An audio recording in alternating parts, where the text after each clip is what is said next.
รอบค่ำรอบ6 โมงเย็น18:00 น.00 นเลย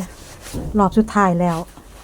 เมื่อนี้รถเทศบาลแบบกวดเศร้ากวดแรงกวด4 เวลา5 เวลาเลย จนเท่าเดียวเนาะตั้งแต่เมื่อคืนเท่าเดียวเนี่ยอันนี้วันที่เท่าใดวันพุธที่6ตอนเย็นนะอันนี้คือตอนเย็นตอน6 โมงแรงออกมากวาดล้างรถไว้เสียบความร้อน ก็คือถ้าไม่ทำก็เรียบร้อยเลยแหละหูว่าเอาอย่างกวาด นี่แหละแนวกวาดคอย ไม่ไหวค่ะ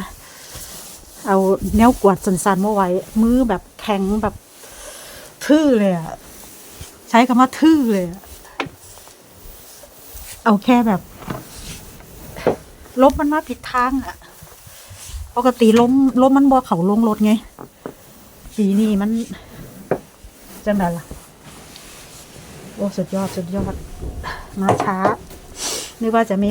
มาช้าแต่ก็มา มาช้าแต่ก็มาแบบถล่มทลายมาผิดทางเสียด้วยกวาดเป็นสั้นแหละกวาดมันก็ดีกว่าบ่กวาดอ่ะก็ดีกว่าไม่กวาดเลย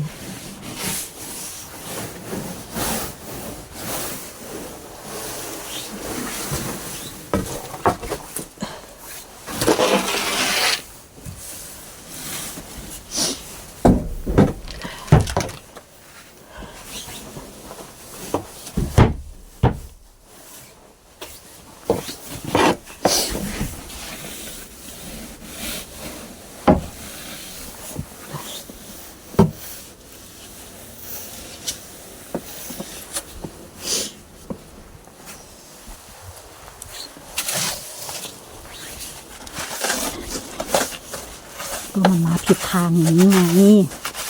ปกติมันต้องพัดออกถนนนนอันนี้เอาแค่ปัดเพลินๆนี่เฉยเดี๋ยวค่อยเอาน้ำมะขูดที่หลังเอาแค่เป็นพองออกซะก่อน